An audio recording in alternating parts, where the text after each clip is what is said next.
အဲ့တော့ကျွန်တော်လာချိုး အားလုံးပဲမင်္ဂလာပါမြန်မာနေယူရှင်းအိုင်းကနေကြိုဆိုလိုက်ပါတယ်နေ့စဉ်နေ့တိုင်းတည်တည်ကောင်းတွေကိုတင်ဆက်ပေးနေတာမို့ like and subscribe လေးလုပ်ပေးဖို့တောက်ဆိုချင်ပါတယ် လာချိုးကိုကျွန်တော်တို့တက်မတော်ကကျွန်တော်တို့ကပြောကြမလို့လာချိုးမျိုးထဲမှာလည်းတပုံအားပေးတဲ့လူတွေရှိတယ်နော်တပုံအားပေးတဲ့လူတွေမရှိဘူးဆိုတာမရှိဘူးရှိတာပဲဟုတ်တယ်မလားအဲ့တော့ကျွန်တော်တို့တက်မတော်ရင်တန်းတွေလာချိုးကိုရောက်ရှိတယ်တရားဝင်သွားတယ်ရောက်တယ်ပြည်သူလူထုတွေကသူတို့ကလည်းဘုမလေးလေးပြောမယ်သူတို့ရဲ့ရုပ်တွေသူတို့ရဲ့ပုံစံတွေသူတို့မတင်ရဘူးလာချိုးမြို့ကိုဝင်သွားတဲ့စစ်ရင်တန်းကိုလာချိုးမြို့မှာရှိနေတဲ့ပြည်သူလူထုတွေကစလိတ်အချိုးရည်နော်စားစရာတောက်စရာတွေနဲ့ကြိုးစိုးတယ်ပြီးလို့ချင်းအောင်တပြေတွေနဲ့ကြိုးစိုးကြတယ်နော်စစ်တပ်ရဲ့မြစ်တက်မတော်မြန်မာနိုင်ငံတနိုင်ငံလုံးရဲ့ institution တစ်ခုလုံးပိုင်ဆိုင်ထားတဲ့ဒီတက်မတော်ကဝင်လာတဲ့စစ်ကြောင်းတွေကိုနော်အောင်တပြေနဲ့ကြိုးစိုးတယ်အချိုးရည်တွေစလိတ်တွေထမင်းဘူးတွေစားစရာတွေနဲ့တက်မတော်ရဲ့မြစ်တာကိုငတ်မုတ်ခေါင်းပါနေတဲ့ပြည်သူတွေနောက်တစ်ခုကဒီတက်မတော်ရဲ့တန်ဖိုးကိုနားလည်သွားတဲ့ပြည်သူတွေကကြိုးစိုးနေကြတယ်နော်တက္ကသိုလ်ပေါ့နော်လာချိုးတက္ကသိုလ်ထဲမှာနေကြတယ်လာချိုးနဲ့ပတ်သက်တာအသိပြဿနာမရှိဘူး तू ကပြန်လေတိဆောက်ရမယ့်အခြေအနေမျိုးဖြစ်တယ်နော်အဲ့မှာလာချိုးမျိုးကန်တချို့သောအောက်တန်းသားပြည်သူတွေကတက်တဲ့ကတုတ်တွေတန်ချောင်းတွေဟိုတကားကြီးပေါင်တွေအကုန်ခိုးကြတယ်တိုက်ကြတယ်ပြစ်ကြတယ်နော်ဒီ MND ကိုကန့်ပြန်ပြီးတော့ဆုတ်ခွာသွားတဲ့အချိန်မှာလောက်ကြတယ်ဒါကျွန်တော်တို့မြန်မာနိုင်ငံရဲ့အောက်တန်းသားလူတချို့ပေါ့နော်သူတို့ကတော့သူတို့ဒါတွေလောက်တာကိုတက်မတော်မသိဘူးအစိုးရမသိဘူးတို့သူတို့ထင်ထားတာဒီလာချိုးမျိုးတွေကိုတက်မတော်ကဝင်ပြီးဆိုတဲ့ကချိုရုမှာတက်မတော်ဘလို့ဝင်လာတယ်ဘလို့လှုပ်ရှားတယ်ဘလို့သွားတယ်လာတယ်ဆိုတာကိုအကုန်လုံးသိတယ်ကျွန်တော်တို့ပြည်သူတွေကအရန်အားတယ်ပြီးရင်လိုချင်တက်မဲ့စိတ်အချောင်နေအချောင်စားတဲ့စိတ်နော်ဟိုအောက်တန်းစားစိတ်ပေါ့အရန်ပေါ်တော့အချောင်ရတဲ့ဟာကိုစစ်တပ်ထဲကနေပြီးတော့မှကြီးပေါင်နဲ့ခွေထားတဲ့ဟာတွေအဲ့ဒီသွတ်မိုးတွေတန်တိုင်းတွေအကုန်ရတာရောင်းမဲ့ရမဲ့အကုန်ယူတယ်အဲ့ဒါကျွန်တော်တို့မြန်မာနိုင်ငံရဲ့အောက်တန်းစားပဲနော်အောက်တန်းစားစိတ်ပဲအဲ့တော့တက်မတော်ကစောက်ချင်နဲ့ဝင်သွားတာမဟုတ်ဘူးအဲ့ထဲကိုတွေ့လားမင်းတို့ပြောပြီးသားနိုင်ငံရေးစစ်ပွဲနော်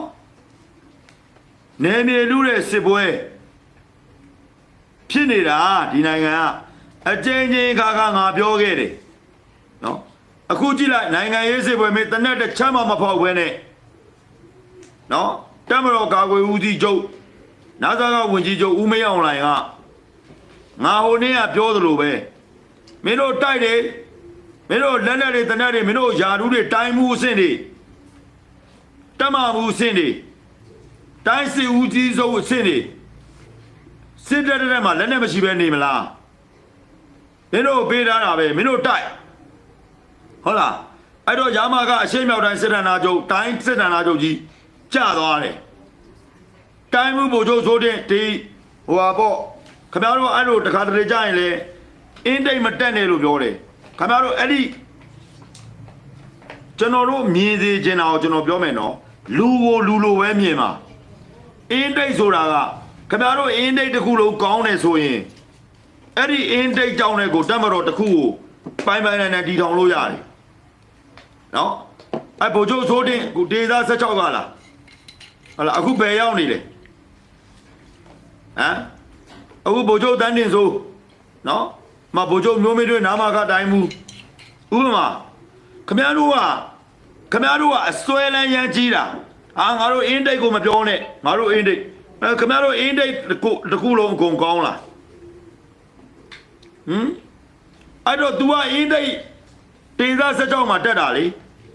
တေသား16ကဘိုးချုပ်စိုးတင်ဆိုဘိုးချုပ်စိုးတင်ပြောမှာပေါ့အဲ့လိုပြောမှာသိမှာပေါ့ဘိုးချုပ်စိုးတင်ကအင်းတိတ်တိုင်းမှာရှိနေဘယ်လိုလုပ်မလဲဟုတ်လားအခုဒီရက်စေပတ်စဉ်အင်းတိတ်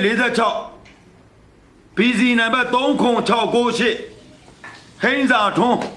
ရင်နံချောင်းသားကိုခိုင်မှာ2IC နဲ့45တိုင်မှာနေသွားတာကဲအဲ့လိုတက်ပြောတာလေဗျာအကုန်လုံးကကောင်းလို့လား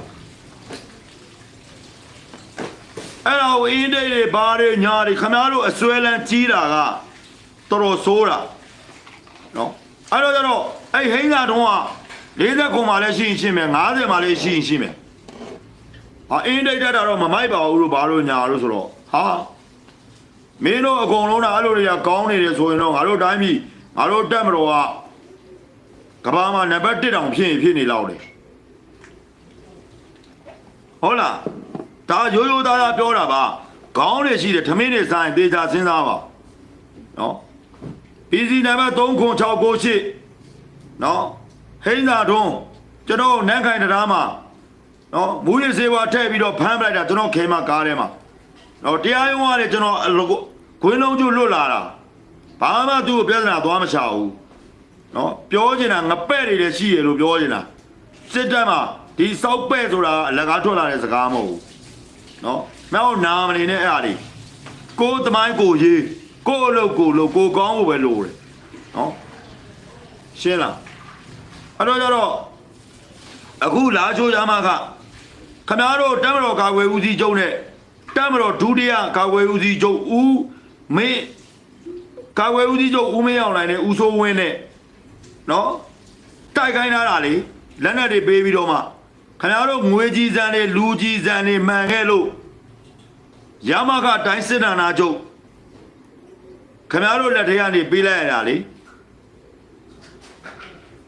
ငါမသေးငါစကားမကြစေရဆိုတဲ့စကားနဲ့နော်ရမခတိုင်းစစ်ဌာနချုပ်ဖြစ်သွားတဲ့အချိန်မှာအခုတမတော်ကာကွယ်ဦးစီးချုပ်နဲ့ဘာတူချုပ်ကြီးနဲ့ညစ်ကိုကြီးဦးကျော်စွာလင်းပြီးစာကားချုပ်ကြီးဗိုလ်ချုပ်ကြီးရဲဝင်းဦးတို့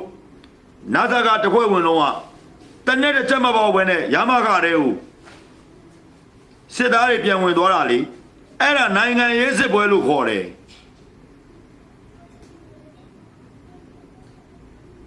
အဲ့ဒီလိုခေါင်းဆောင်မျိုးဘယ်မှာသွားချမှာလဲနောက်အစဉ်တက်လာမဲ့စစ်ခေါင်းဆောင်တွေဒီလိုနိုင်ငံရေးနဲ့စစ်ရေးနဲ့ကိုရေချိန်မျှပြီးတော့မှအခုကြည့်လေကျွန်တော်တို့တက်မတော်သားတွေရင်တန်းတွေရောက်သွားတယ်ဘေးမသိရံမကပဲအေးဆေးပဲအနိုင်ယူတယ်ဆိုတာအဲ့ဒါကိုပြောတာတမတော်ကာကွယ်ဦးစီးချုပ်ဦးမင်းအောင်လှိုင်ဝင်ကြီးချုပ်ဘလောက်တော်လဲထက်မြက်လဲဆိုတာကျွန်တော်ခင်ဗျားတို့ကျွန်တော်အားပေးနေတဲ့မိဘပြည်သူညီကိုမောင်နှမတွေနော်ကျွန်တော်ကမဖားတတ်ဘူးကျွန်တော်ဖားတယ်လို့မလုပ်ဘူးအမှန်တရားကိုပြောပြတာအခုကွမ်လုံမှာ PDF တွေတတ်ခံရပြီနော် PDF ဘတ်စိမ့်မြင်တာနဲ့တတ်တာ PDF တွေကိုတိုင်စင်းတိုင်နဲ့လိုက်ချနေတာနော်အမှန်ဒီကိုကန်အဲ့ဒါခင်ဗျားတို့ကျွန်တော်ပြောတာကိုခင်ဗျားတို့အနေနဲ့ဟုတ်ချင်မဟုတ်မယ်မဟုတ်ချင်မမဟုတ်ဘူးဆိုတော့ခင်ဗျားတို့တော့ဟိုစိတ်ထဲမှာတော့ထားမှာပေါ့နော်အခုသိနေပြီနော် PDF တွေမူဆယ်ကနေပြေးဟိုပြေးဒီပြေးဟိုရောက်ဒီရောက်တယ်အကုန်ရောက်နေတာနော်အခုဂျိုကြွနေတဲ့ PDF ကအခုစကိုင်းတိုင်းဘက်မှာရှိတဲ့ PDF တွေလက်နဲ့ကလေးကင်လေးလက်နဲ့တွေလည်းရအောင်လက်နဲ့မစွန်းလို့ရှင်တော့ဘူးနော်မစွန်းလို့ရှင်တော့ဘူးနော်မစွန်းလို့ရှင်တော့ကြတော့ဘာဖြစ်လဲအဲ့လက်နဲ့ကင်ပြီးတော့ပတ်ဆက်ရတယ်အဲ့ဒီရဲ့စိုးကြိုးကဘယ်မှာခံစားရမလဲဆိုတာကြည့်ထားလိုက်ခင်ဗျားတို့ရွာတွေနာမယ် PDF ကိုအားပေးပြီးတော့မှဝင်းရံနဲ့ထောက်ခံတဲ့လူတွေနော်ခင်ဗျားတို့အဲ့နေရာလောက်မပြောနဲ့နောင်ချိုတော်မှမရဘူးရှင်းလားနောင်ချိုမှာတော်မှ PDF ကိုဘလို့ထောက်ပံ့ခဲ့တယ်ဘလို့ထောက်ခံခဲ့တယ်ခင်ဗျားစစ်တပ်ကအပေါ်ကနေပြီးတော့တက်မတော်ကအစိုးရပေါ့နော်ဒါတိုင်းပြည်ကိုတော့ပွင့်လင်းပြောမယ်ဗျာနာဇာကဝန်ကြီးချုပ်ကလက်ရှိတက်မတော်ကာကွယ်ဦးစီးချုပ်ပဲအပေါ်ကနေခင်ဗျားတို့အကုန်ကြည့်နေတာ နော်ဘာလို့လဲခင်ဗျားတို့မှတ်ထားတာမှတ်တမ်းတင်တာအေးနောင်ချိုမျိုးရောက်တော့အဲ့ဒါဘောလာမှာဦးမယ်ကြောင်မဲအော်တိုသွားတီဘောလစ်နော်ခင်ဗျားတို့နိုင်ငံရေးစစ်ပွဲကိုခင်ဗျားတို့နိုင်ငံရေးအကြောင်းကိုနားမလဲပဲနဲ့တိုင်းပြည်မှာချီးတော့မလုပ်ပါနဲ့လို့ပြောချင်တာ